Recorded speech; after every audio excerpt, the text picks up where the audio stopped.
Ezequiel. Profeta Ezequiel.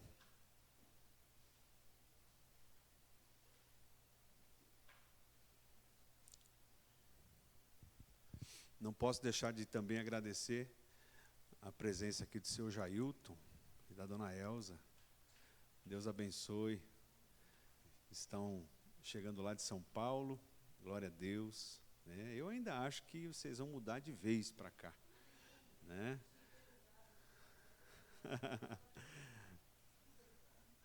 Deus abençoe, que o Senhor possa abençoar esse tempo de vocês aqui, em nome de Jesus. Palavra de hoje, a vida no vale. Diga comigo, a vida no vale. Ezequiel, capítulo 37.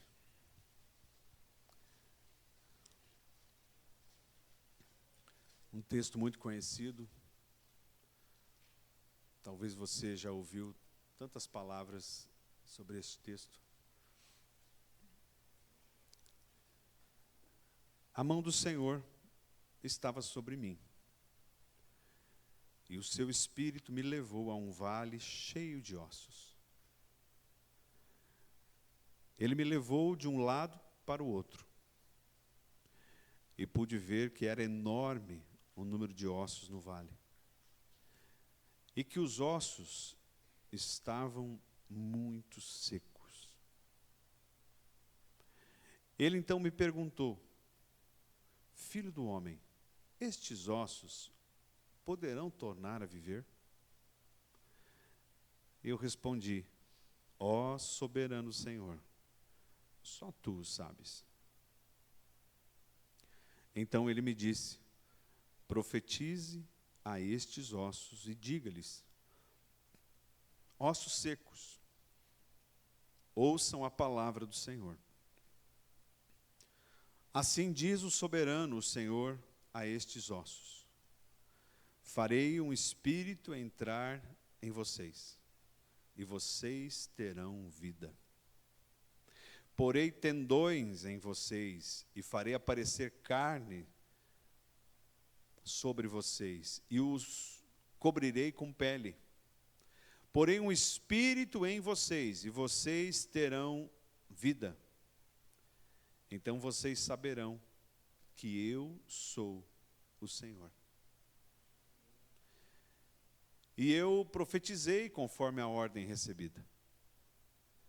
E enquanto profetizava, houve um barulho, um som de chocalho, e os ossos se juntaram, osso com osso. Olhei, e os ossos foram cobertos de tendões e de carne, e depois de pele. Mas não havia espírito neles. A seguir ele me disse: profetiza ao espírito. Profetize, filho do homem. Diga-lhe: assim diz o soberano, o Senhor: venha desde os quatro ventos, ó espírito, e sopre dentro destes mortos, para que vivam. Profetizei conforme a ordem recebida, e o Espírito entrou neles, e eles receberam vida e se puseram em pé. E era um exército enorme.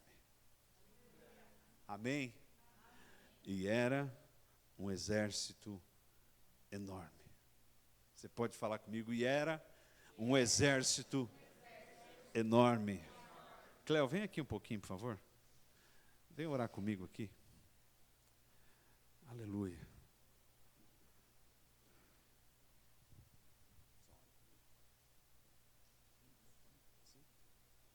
Senhor, meu Deus, meu Pai, te agradecemos, Pai, por este momento, te agradecemos por essa oportunidade, Pai. E eu te peço, Senhor, que neste momento o Teu Espírito Santo esteja conduzindo o pastor Márcio neste culto, que as palavras dele possam encontrar morada no coração de cada um, Pai. Que não seja ele a direção, mas que seja a direção Tua, Senhor. Que aquilo que ele tem preparado nada mais é do que a direção que o Senhor tem dado a ele, Pai. E que este culto seja um culto renovador para cada um que esteja aqui, Pai. Pai, eu peço que o Senhor derrame bênção sobre o pastor, que o Senhor possa trazer à memória dele, trazer ao coração dele, Pai, tudo aquilo que o Senhor tem para dizer a esta igreja. Em nome de Jesus, amém.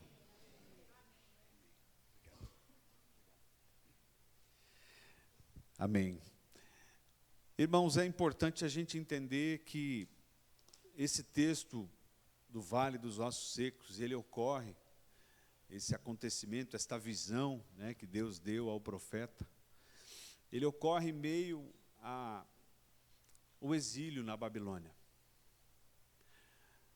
Quando o povo de Israel é levado cativo para a Babilônia, as suas cidades foram queimadas, foram destruídas. Havia uma tristeza muito grande naquela nação. E por mais que esse tempo tenha sido consideravelmente curto em comparação ao tempo de cativeiro no Egito, foram em torno de 70 anos, foi suficiente para que a nação fosse dizimada. Quando, inclusive, os hebreus, os judeus, eles conseguem voltar em alguns poucos e reconstruir as suas cidades, é porque o próprio Império Babilônico, ele acaba sendo tomado também por um outro império. O fato é que Deus, ele chama o profeta e o texto diz que a mão do Senhor estava sobre mim e o seu espírito me levou a um vale cheio de ossos. E observe, irmãos, que no versículo 2 diz: ele me levou de um lado para o outro, e eu pude ver que era enorme o número de ossos no vale. Então, imagine você tendo uma visão de muitos ossos num vale. Você consegue entender o que é um vale? Né? Um lugar, uma baixada cercada de montanhas, e ali haviam muitos ossos. Muitos ossos. E o texto está dizendo que foi o próprio Espírito do Senhor que conduz o profeta. E não tem como a gente não lembrar daquilo que o Espírito fez com Jesus, que o levou até o deserto para ser tentado. Então, e ali naquele vale, a Bíblia diz que Deus leva o profeta de um lado para o outro. Ou seja, Deus, ele quer que neste momento o profeta tenha condições de ver exatamente, em detalhes, tudo o que estava acontecendo. Aqueles ossos secos simbolizavam a nação de Israel, o povo de Israel. Não havia mais vida, não havia mais esperança, estava tudo destruído. Irmãos, quando a gente traz isso no sentido profético para o nosso coração, eu entendo que Deus, ele nos leva a conhecer os problemas que nos cercam, e ele quer que estejamos enfrentando esses problemas de frente. Deus, ele quer revelar a nós o que exatamente tem acontecido ao nosso redor. O texto diz que Deus quis mostrar para Ezequiel, para o profeta, a realidade de um povo. A realidade de uma nação. E qual era a realidade desta nação? Um vale de ossos secos. Eu separei aqui neste texto, eu escrevi nessa madrugada. Deus, ele me deu essa direção há alguns dias e ontem à noite eu comecei a escrever e permiti que o Senhor me desse a direção daquilo que eu havia de falar hoje aqui. A primeira coisa que eu aprendo, irmãos, versículo 1, diz que não foi Satanás que levou o profeta para o vale. O versículo 1 diz que quem levou Ezequiel para o vale foi o Espírito. Quando a gente compara novamente o texto que Jesus é levado ao deserto, lá no Evangelho de Mateus, o texto diz que Jesus ele foi levado pelo Espírito ao deserto. E lá no deserto ele encontra Satanás que começa a tentar. Então o mesmo Espírito que nos leva a lugares altos, ele também é usado por Deus para nos levar para os vales. Os nossos olhos, eles precisam do vale.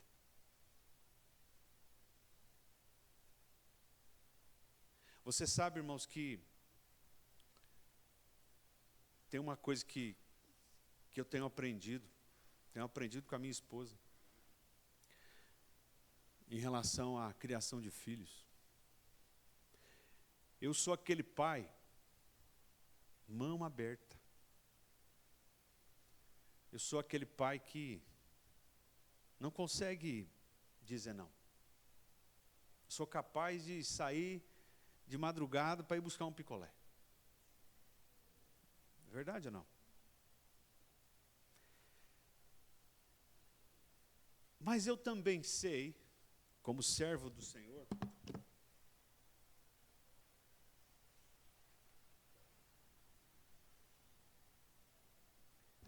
eu também sei que os filhos, eles não podem ganhar tudo que querem. Porque o filho, quando ele ganha tudo que ele pede, tudo que ele quer, ele acaba não tendo noção das dificuldades, do valor das coisas. E aí quando ele se torna adulto, ele não vai ganhar tudo que ele pediu. Você concorda comigo? Aí ele se torna adulto, a vida vai começar a bater na porta dele. E aí ele vai olhar para o lado, vai olhar para o outro lado, vai dizer assim, cadê meu pai? Cadê minha mãe? Quando a gente olha para Deus, a Bíblia diz que Deus é o dono do ouro e da prata. A Bíblia diz que Deus Ele é o dono do mundo e tudo que nele há. E aí tem sempre aquelas perguntinhas, né? Se Deus é bom, se Deus é misericordioso, se Deus é compassivo, por que tem doença? Por que tem pobre? Por que tem miserável? Por que tem gente que passa fome? Por que tem gente que sofre? Não estou aqui para dizer por que Deus pode ou faz isso. O que eu estou aqui nesta noite para dizer é que nós, eu e você, nós precisamos de vales às vezes. E aqueles ossos secos, eles não estavam nas alturas, eles estavam nos vales. Então os nossos olhos, às vezes, eles precisam contemplar situações diferentes até daquelas que nós vivemos. Quando eu começo a me deparar com pessoas que sofrem por doenças, eu tenho condições melhores de agradecer pela minha saúde. Amém? Amém. Quando você visita uma casa simples, humilde, que tem dificuldade, quando você volta para a tua casa, você olha para a tua mesa com fartura, você consegue agradecer com mais veemência. É ou não é? Os nossos olhos, o nosso coração. E tem mais uma coisa, eu venho falando isso já há alguns meses aqui. Infelizmente, nós temos dificuldade de viver no alto. Nós temos dificuldade de viver na bonança, na tranquilidade. Nós temos dificuldade de viver firme com o Senhor, quando as coisas dão certo em tudo. A gente tem dificuldade. Vamos olhar para o primeiro casal da Bíblia, né? Eles tinham tudo, Adão e Eva tinham tudo. Nada lhes faltava, pelo contrário. Havia uma vida plena, uma vida completa, inclusive com a presença de Deus. E o que aconteceu? Foram tentados e caíram. Assim somos nós, que por tantas vezes caímos porque achamos que aquilo não ia dar nada. Essa semana, esses videozinhos que aparecem assim, não sei quem que me mandou um. Nos tempos em que vivemos, a frase que mais tem levado pessoas para o inferno é? 2 pontos. Nada a ver. Viram essa? Irmãos, tem tanta verdade nisso. Tanta verdade. Alguém pode dizer para você, mas isso aí a Bíblia não é o que a Bíblia ensina. O que o mundo fala? Nada a ver. Nada a ver. Eu separei aqui 2 exemplos sobre este espírito que nos leva para os lugares altos e nos leva para os vales. Eu vou te fazer uma. Vocês conhecem a história de Naamã? Levanta a mão quem conhece a história de Naamã. 70%. Então Naamã, a Bíblia diz que ele era o comandante do exército sírio. Ele era um homem poderoso, famoso.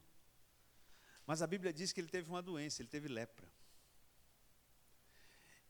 E ele saiu desesperado à procura de alguém que pudesse curá-lo daquela lepra. Ele foi cair na porta de quem? Do profeta Eliseu.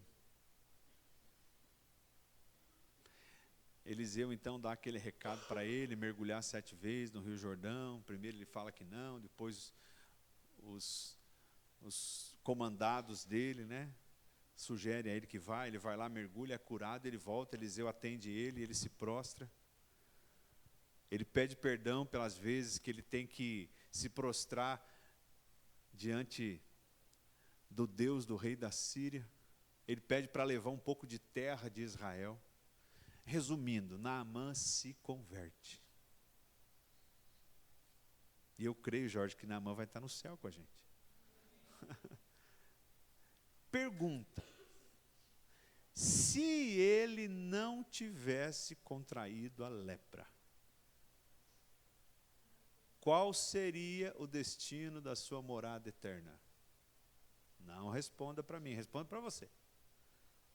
Eu posso dizer, talvez pudesse ter acontecido alguma outra coisa, mas irmãos, se a Bíblia traz isso, a essência da conversão de Naamã, o motivo dele ter entregue a sua vida à palavra do profeta, foi uma doença que ele precisava curar.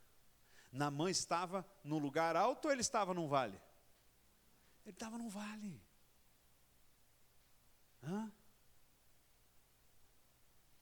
A Bíblia diz, inclusive, que tinha um outro profeta prepotente, chamado Jonas.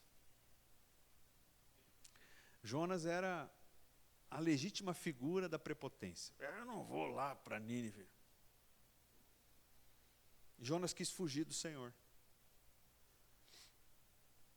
Ele pega o barco, ele queria ir para Tarsis, no meio da estrada, digamos assim, do trajeto, vem a tempestade, ele estava dormindo, o capitão vai acordar ele, os marinheiros jogam ele na água, a tempestade se acalma, vem um peixe, engole ele. Quando ele chega no ventre do peixe, o que ele foi fazer? Ele foi orar. Ou seja, ele foi orar pedindo o quê? A oração de Jonas, se você for ler com detalhe, é uma oração de clemência. É uma oração de pedido de misericórdia.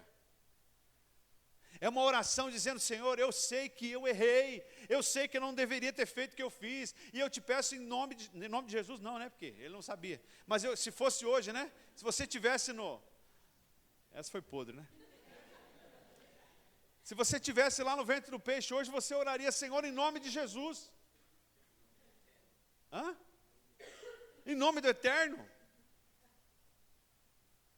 Mas ele orou por quê? Ele orou porque estava no ventre, ele viu as coisas se destruírem ao seu redor. E é por isso que eu entendo que esse texto vem nos dizer que nós precisamos ter a visão dos vales. Nós precisamos dos vales às vezes. Precisamos. Irmãos, nós passamos por momentos na vida, e talvez eu esteja falando aqui para pessoas que têm passado por momentos assim. O verso 2 diz que não eram ossos que acabaram de ser jogados. O verso 2 traz uma característica dos ossos. Ele diz que os ossos eram em número grande, mas que eles eram muito secos.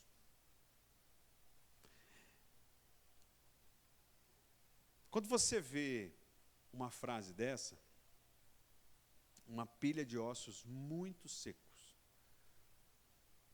Deus faz questão de dizer que ele estava mostrando para Ezequiel, para o profeta, que aqueles ossos estavam ali já há um bom tempo. Eu arrisco a dizer que a visão que Ezequiel teve daqueles ossos era muito anterior ao exílio. Era uma visão de um povo que teve tudo para ser extremamente abençoado pelo Senhor, mas fugiu da sua palavra. É uma visão de um povo que virou as costas para o Senhor tantas e tantas vezes. Uma visão de um povo rebelde, obstinado, que matava os seus profetas, que continuava adorando deuses falsos. Então, o que Deus está mostrando ali para o profeta é a história de Israel. Irmãos, mas vamos trazer aqui para um tempo nosso. Tem coisas na nossa vida, no nosso coração, que a gente já até esqueceu que desejou um dia, que orou um dia, e abandonou aquilo. E aí alguém pode dizer, eu abandonei porque já faz tanto tempo. Você abandonou porque os ossos já estavam muito secos. Tu não quer mais saber daquele sonho, você não quer mais saber daquele desejo, daquela palavra profética que tu recebeu um dia, porque os ossos já estão muito secos.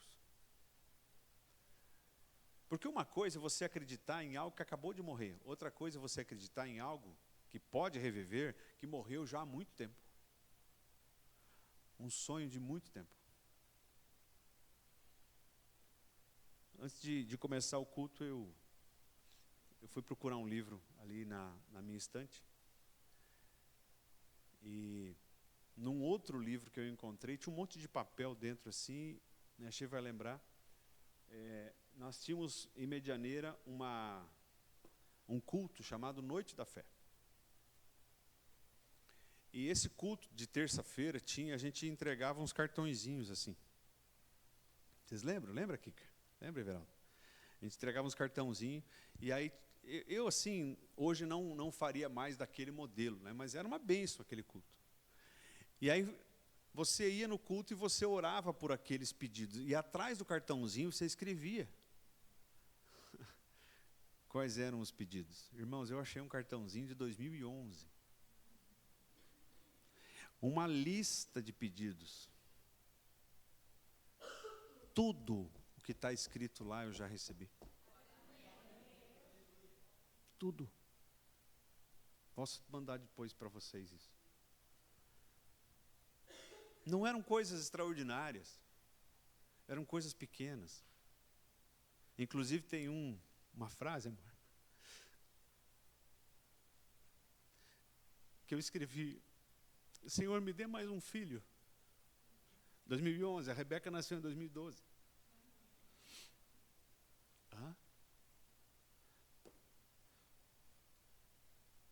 Tem uma frase lá, Everaldo, que diz: pela conversão verdadeira do Everaldo, da Kika, e pelo batismo deles.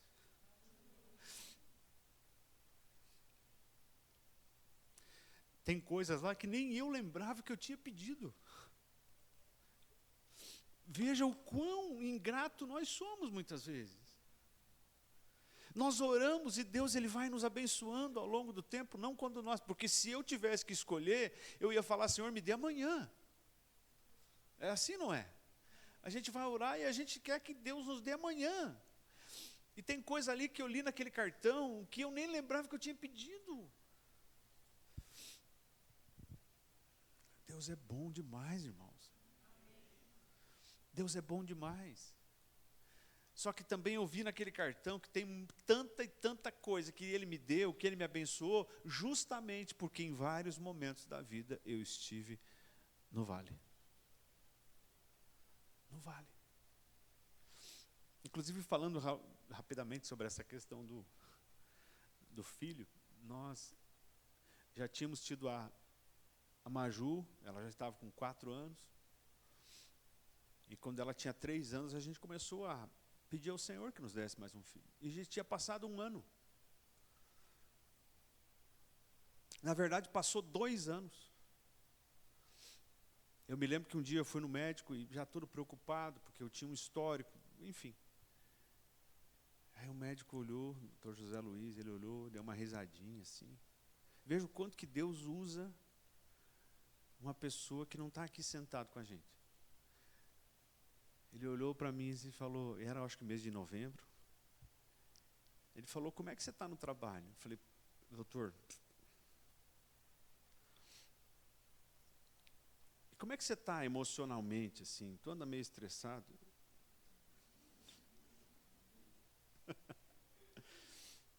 Eu me lembro assim que ele levantou, saiu de trás da mesa dele, bateu no meu ombro assim, ele falou, sai de férias. No ano que vem você volta aqui. Se a tua esposa ainda não tiver engravidado, até por fevereiro, março, aí a gente vai investigar. Rebeca nasceu em outubro do outro ano. Ou seja, provavelmente a Sheila engravidou em fevereiro. Janeiro.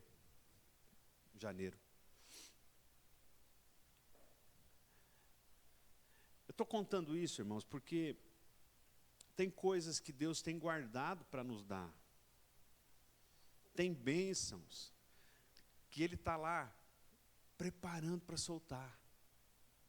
Inclusive a Bíblia diz que Deus passeia sobre a terra, procurando almas piedosas, procurando almas tementes, que Ele possa abençoar.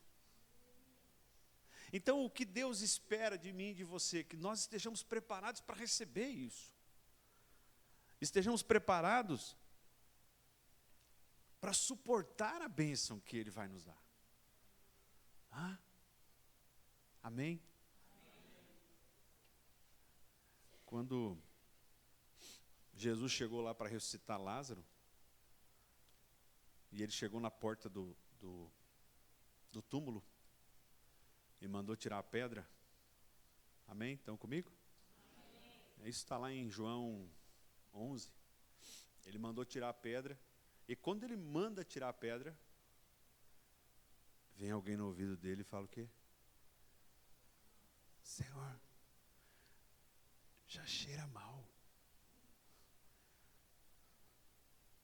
Em alemão a gente ia chamar esse homem aí de Tumje, né? Tumje, verstehen? Quer dizer, nós somos bobos às vezes de querer dizer a Deus coisas que Ele quer fazer conosco, diante de uma fé tão pequena que a gente não acredita que o impossível pode acontecer. Já cheira mal.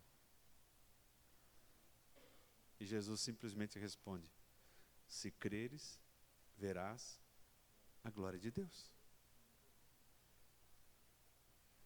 Talvez alguém pode estar pensando aí, mas aquele sonho que eu tenho, os ossos já estão secos. Muito secos.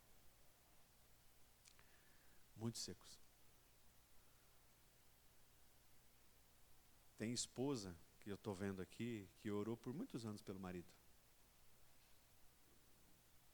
E talvez não acreditava mais que ele pudesse realmente aceitar Jesus, se converter, e o teu casamento pudesse ser transformado.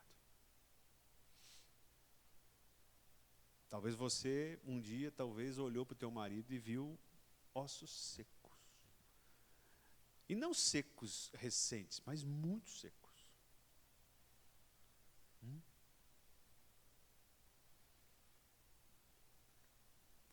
Aquele homem lá no tanque de Betesda, ele não acreditava mais que ele pudesse ser salvo, que ele pudesse ser curado. Ele estava lá há 38 anos, Cléo. 38. Quando Deus vai falar com Ananias, e fala assim, Ananias, vai lá orar com Saulo. Ananias falou, esse não. Ou seja, a visão de Ananias era de que ali os ossos já estavam secos.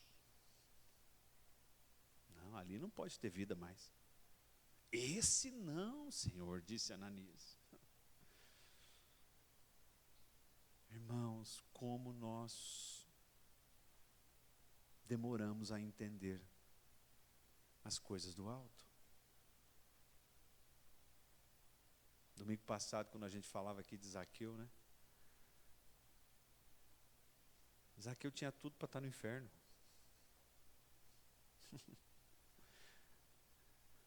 Mas o Deus de bondade estava lá para salvar Zaqueu. E Jesus declara, este também é filho de Abraão. Eu e você, nós todos aqui, tínhamos tudo para estarmos no inferno. Mas Ele nos resgatou. Ele encravou na cruz todo escrito de dívida que era contra nós. Ele vem aqui hoje para dizer, você pode até estar num vale, os teus olhos podem até estar contemplando ossos muito secos, mas eu venho aqui para dizer que pode haver vida. Pode haver vida. Irmãos, quando aquela mulher que foi pega em flagrante adultério foi levada em praça pública, o que é que estava rodeando ela? Um grupo de homens. O que eles tinham na mão? Pedras. Então aquela mulher, quando ela viu aquele grupo de homens gritando com pedras na mão, ela tinha certeza de uma coisa: da morte. Amém? Ou seja, ela sabia do que ela havia cometido. Ela sabia que o crime do qual ela estava sendo acusada, ela não tinha como negar. E eles, inclusive, estavam usando a palavra, a lei, para dizer que eles tinham autoridade para apedrejá-la. Na visão daquela mulher, só havia ossos secos. Não havia mais vida. Até que vem Jesus. E faz uma simples pergunta. Se alguém que está aqui não tiver pecado, atire a primeira pedra. Jesus não estava invalidando o que a lei estava dizendo. Jesus estava dizendo, para que a lei possa se cumprir, haverá a necessidade de pessoas justas e capazes que possam fazê-la ser cumprida. Ali não tinha ninguém. Ali não tinha ninguém. O verso 7, e eu combinei com a Bárbara que ela iria colocar numa outra versão. Por favor, Bárbara, o verso 7, está aqui já? Essa versão revista e corrigida traz uma expressão diferente. Então profetizei, como se me deu ordem, e houve um ruído enquanto eu profetizava. Observe essa frase. E houve um ruído enquanto eu profetizava. E eis que se fez um rebuliço. Fala comigo, rebuliço. E os ossos se juntaram, cada um com o seu osso. Se você puder deixar aqui um pouquinho, por favor. Eu já falei aqui outras vezes que eu assim, não gosto de chegar em casa e ver a casa, num dia de faxina, a casa bagunçada assim, né? Tem cadeira em cima da mesa, tem balde, tem rodo, né? Isso é uma coisa minha, né? Agora, eu sei também que não existe faxina sem desorganizar a casa. O que é que fez aquela mulher que perdeu a dracma? Ela não varreu a casa? Opa, ela varreu cuidadosamente. Tem uma versão que diz diligentemente. Então, quando você vai varrer a casa de qualquer jeito, você puxa os móveis? Não, tu dá uma passadinha assim, tal, né? Agora, se tu vai varrer a casa diligentemente, cuidadosamente, o alemão fala arredar, né? Você vai arredar, não é assim que fala? É assim, né? Arreda isso aí, né? Vai arredar a cama, vai arredar a estante, vai arredar. E aí, conforme você vai arredando, você vai organizando ou desorganizando? Você vai gerar um rebuliço. A casa, ela gera um rebuliço. É legal a gente olhar para chegar no quarto e ver o quarto todo arrumadinho, assim, né? Com o lençol, travesseiro, uma colcha, legal, né? Mas vai chegar um dia que tem que tirar aquilo lá para lavar. E tira para lavar, a cama fica lá exposta, o colchão. Um rebuliço.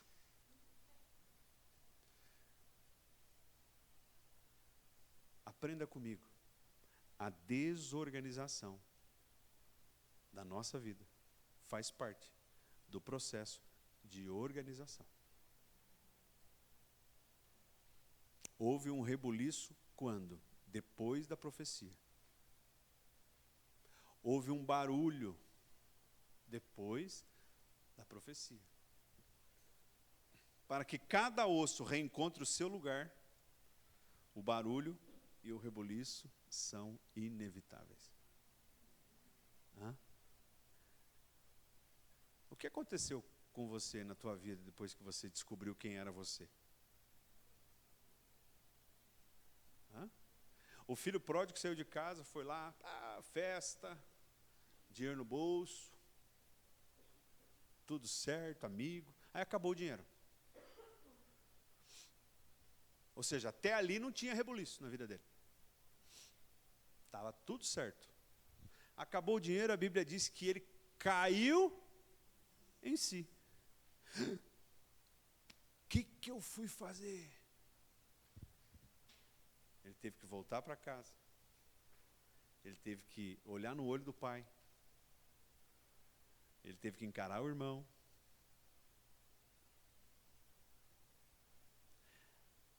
Irmãos, o rebuliço, ele faz parte do processo. Quando a gente se converte, aceita Jesus, quando a gente resolve viver uma vida piedosa, uma vida santa, uma vida de acordo com a palavra, não adianta dizer que tudo vai ficar como está. Não vai. Não vai. Talvez aqui eu pudesse pedir para 10 pessoas levantar e vir aqui dizer o que começou a acontecer na tua vida depois que tu aceitou a Jesus. Vai ter aquele parente que vai te chamar de fanático.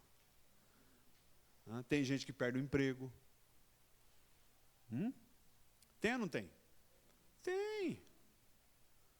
Aí tu vai numa festa, tu era um pé de cana. E aí tu aceitou a Jesus, tu não consegue mais beber. Não é porque o pastor proibiu. Você, em termos espirituais, entende que aquilo não é mais para você. E aí os teus amigos estão tudo lá e bebendo, e aí você, não, isso aí não é mais para mim. Logo, aqueles que eram teus amigos, eles não vão ser mais. É um rebuliço. Você falava palavrão. Estava naqueles grupos lá, e só tem porcaria. Aí tu sai do grupo. Aí começa a acusar você. Eu estou falando coisa de outro mundo? Não, gente. O que a Bíblia diz é que quando um osso procura o osso que faz parte da sua vida, ou seja, quando Deus começa a consertar aquilo que estava fora do lugar e começa a reunir aquilo que precisa estar reunido, vai haver barulho. Vai haver barulho. E a gente não tem que temer. Pelo contrário, nós temos que glorificar o nome do Senhor. Aleluia!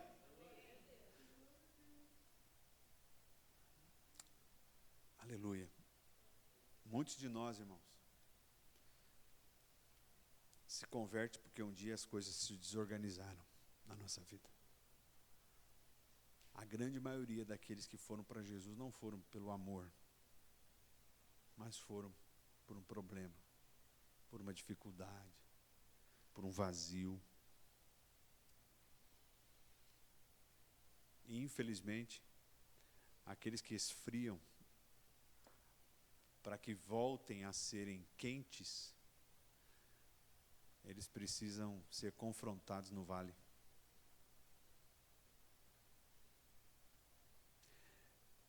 Eu quero te dizer que Deus quer reordenar o que está fora do lugar na sua vida. Mas para isso talvez, haja necessidade de um rebuliço, de um barulho. Por isso não tenha medo dessa bagunça que Deus pode permitir. É temporário. É como aquele dia de faxina em casa. Causa desconforto? Sim. Mas é temporário. Quando a casa estiver limpinha, cheirosinha, você vai dizer, valeu a pena arredar. Valeu a pena tirar os móveis do lugar. Eu já estou indo para o final. O verso 9, pode voltar na NVI, Bárbara, por favor. O verso 9 nos ensina que não há vida se não houver o Espírito. Verso 9 diz, a seguir ele me disse, profetize ao Espírito. Profetize, filho do homem, e diga-lhe, assim diz o soberano Senhor. Venha desde os 4 ventos, ó Espírito, e sopre dentro desses mortos para que vivam. Irmãos, eu quero que você pense comigo. Quando ele profetiza para que o Espírito entre nos mortos, os ossos já haviam se encontrado ou não? Já. Os tendões já não estavam no lugar? A carne já não havia crescido? A pele já não estava lá? Amém? Então, quem olha de fora vai dizer, mas estava pronto. Não, o texto diz que eles ainda eram mortos. É profundo isso. Eles ainda estavam mortos. O exército só se colocou de pé quando o Espírito chegou.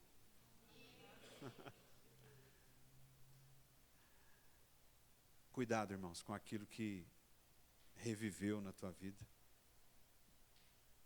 mas está longe do Espírito. Talvez a gente possa ser enganado com circunstâncias que começam a reviver no nosso comportamento, na nossa vida. Mas quando a gente coloca isso no filtro do Espírito, a gente descobre que ali de Espírito não tem nada. Então aquilo que parece que reviveu, se não tem a chancela do Espírito, é coisa morta.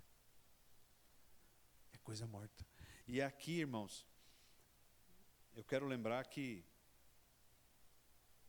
certo dia Jesus conversando com Nicodemos, ele disse, aquele que nasce da carne é carne.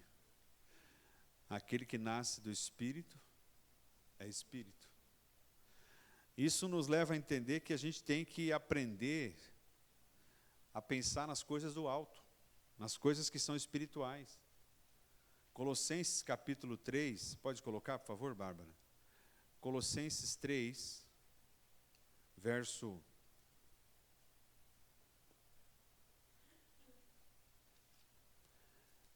2, Colossenses 3:2 diz assim,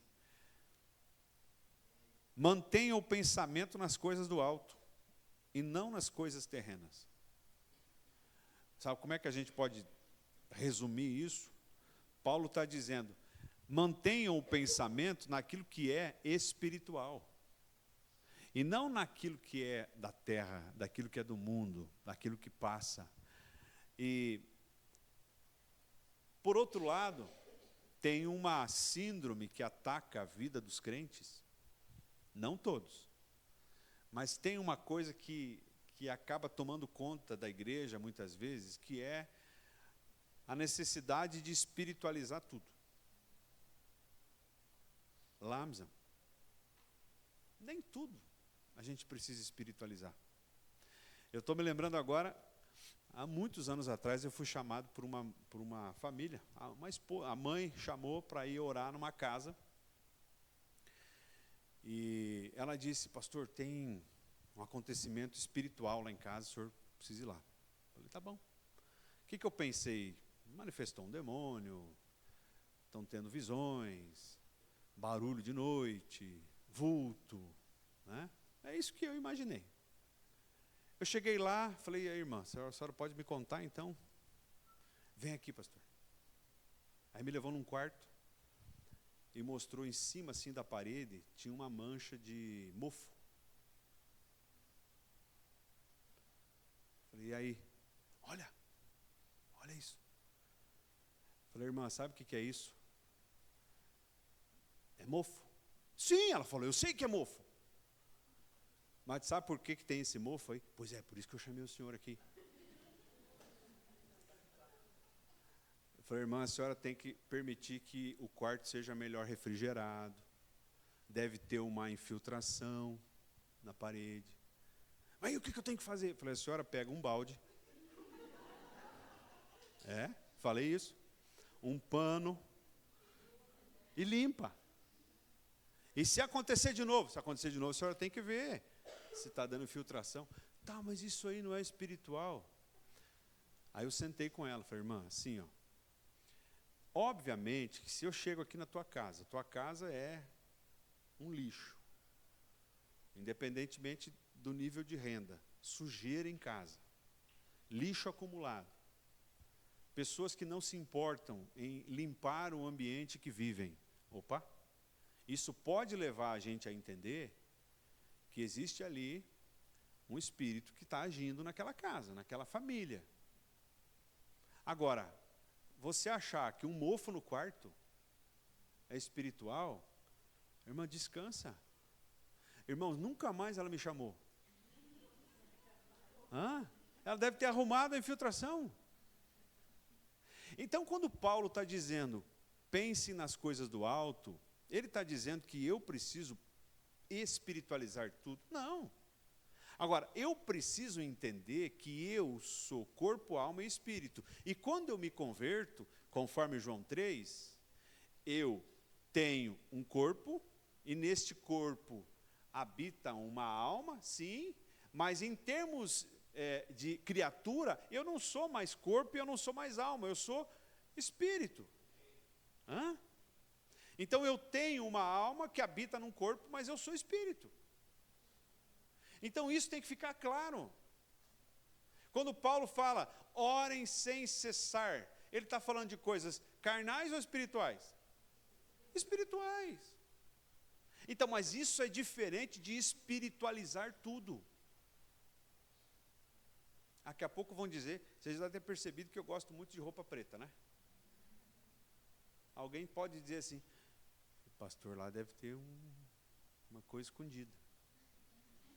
Ele usa preto direto. Podia usar preto, podia usar branco, podia usar amarelo. Então não é a cor da tua roupa. A cor da parede da igreja. Essas igrejas de parede preta. Né? Tem tanta coisa que a gente ouve por aí. Mas como é que a gente consegue equilibrar isso? Paulo também dá a receita em Romanos. Romanos 12, ele diz assim, transformai-vos pela renovação da vossa mente, para que assim vocês possam aproveitar a boa, perfeita e agradável vontade de Deus. Então, quando a gente permite que o Espírito conduza a nossa vida, a primeira coisa que começa a mudar, a maneira de pensar.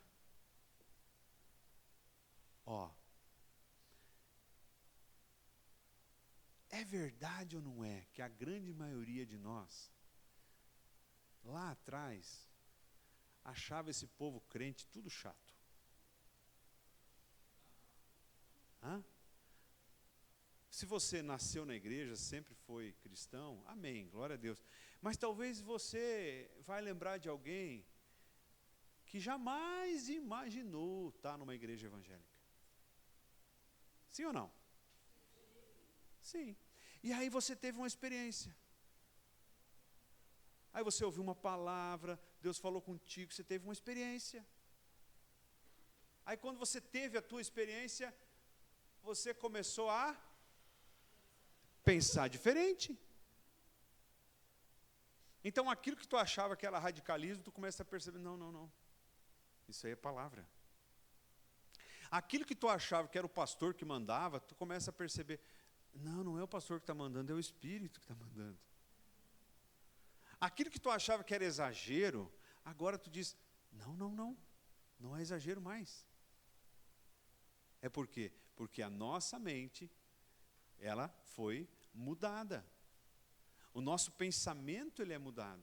A nossa forma de ver as coisas é mudada. E essa mudança de pensamento, irmãos, ela é condição básica para que a gente possa viver uma vida no Espírito. Nós não podemos imaginar que alguém vai receber a Jesus e ter uma experiência com Deus verdadeiramente e continuar pensando no mesmo jeito. Continuar discernindo as coisas do mesmo jeito. Não. Existe uma transformação que nos espera. E é por isso que Ezequiel só pôde ver vida quando ele profetizou o Espírito. Deus fez o homem do pó da terra. E aí, o que ele fez em seguida? Soprou em suas narinas e ele passou a ser alma vivente.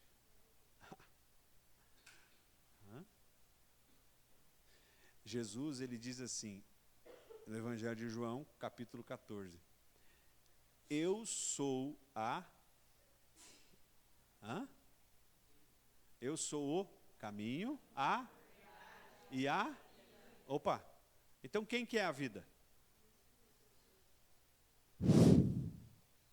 O que Deus soprou nas narinas de Adão? O Espírito. Não tem jeito, se eu quero Jesus, eu preciso ter o Espírito dele. Se eu quero estar de pé, eu preciso ter o Espírito dele. Só para encerrar, irmãos. Aquele exército ficou de pé em que lugar? No alto da montanha? No vale? Certamente, Israel não continuou no vale. Passou ainda pela destruição completa, mais ou menos 500 anos depois. Os judeus foram espalhados pelo mundo inteiro. E em 1948, a nação voltou a existir e hoje é um dos maiores berços de desenvolvimento tecnológico e científico do mundo. Um país minúsculo. Minúsculo. Se as nações muçulmanas que têm ao redor de Israel decidirem varrer Israel do mapa, em questão de minutos, isso acontece. Agora, o que isso iria gerar no mundo? Coisas muito grandes. Deus continua cuidando de Israel. Inclusive a Bíblia diz que nós somos também, após aceitarmos a Jesus, nós gentios, nós passamos a ser enxertados na videira verdadeira. Então aquele país minúsculo lá no Oriente Médio, não é apenas o Israel de Deus. Nós somos, no mundo inteiro, o Israel de Deus. Amém? Então este sopro que Deus fez em Israel, permitindo que 500, 600 anos depois, o Salvador pudesse nascer de uma virgem. E depois que ele nasceu, a nação fosse espalhada permitiu que eu e você hoje estivéssemos aqui dizendo: sim, eu creio no Deus do impossível. Amém? Você pode ficar em pé? Aleluia.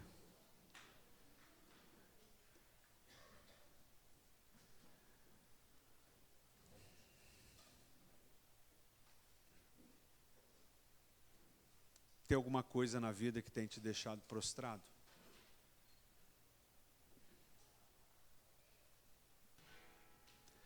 Tem alguma coisa que tem te deixado em dúvida? Tem alguma coisa que tem te deixado triste? De cabeça baixa? Tem alguma coisa que tem tirado a tua paz? Uma coisa que tu ouviu? Talvez você discutiu com alguém. Uma angústia.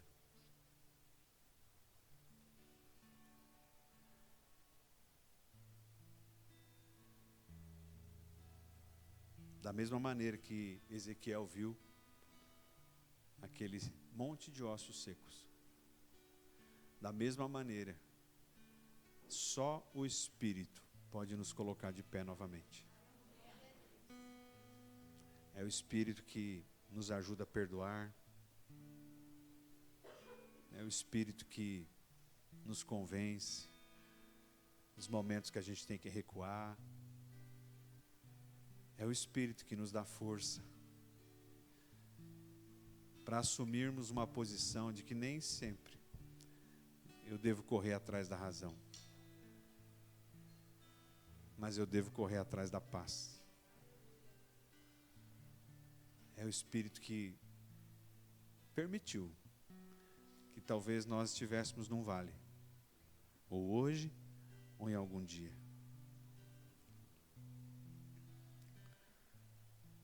João 10, 27, Jesus diz: as minhas ovelhas ouvem a minha voz, e eu as conheço, e elas me seguem. Você é ovelha de Jesus? Hoje sim. Mas você e eu, nós já fomos ossos secos. E eu quero te dizer, irmãos, que quando Jesus chama, até o osso seco vira ovelha. Ele faz isso porque Ele nos ama. Ele já fez isso conosco. E eu gostaria de encerrar esse culto orando com você.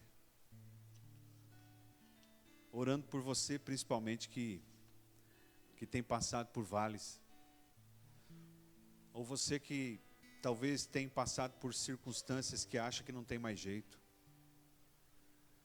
Você que precisa tomar uma decisão. Se você puder, feche teus olhos um pouquinho.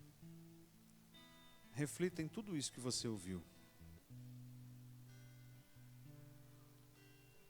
Reflita nesta palavra e tente imaginar a visão que Ezequiel teve.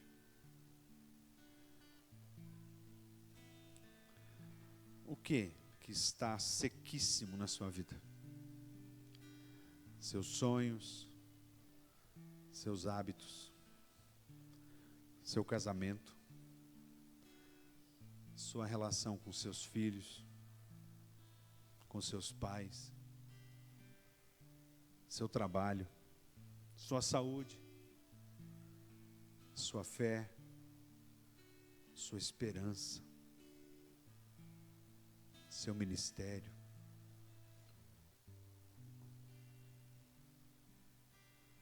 Tem coisas que você tem olhado e você tem dito: está seco, não tem mais vida, não tem mais jeito. O Senhor te trouxe aqui nesta noite para dizer o que Ele disse a Maria quando o anjo o visitou: pois para Deus não haverão impossíveis. Ele te trouxe aqui para dizer que, por mais que você tenha usado a tua sabedoria, a tua inteligência, a tua força, a tua capacidade, o teu dinheiro, é só o Espírito dele que te coloca de pé. Pai, em nome de Jesus, nós entendemos nesta noite que não somos nada sem o teu Espírito. Nós entendemos nesta noite, Pai, que nada somos, nada podemos, nada conseguimos. E não estaremos de pé se o teu Espírito não estiver conosco. Senhor, por tantas vezes olhamos para o lado e só enxergamos ossos secos. Por tantas vezes olhamos para os nossos sonhos, para as coisas que um dia oramos e não enxergamos vida. E hoje nós profetizamos que tudo isso, se for de tua vontade, pode se transformar num grande exército. Senhor, reaviva a tua igreja, incendeia a tua igreja. Nós oramos, Pai, por renovação do nosso entendimento.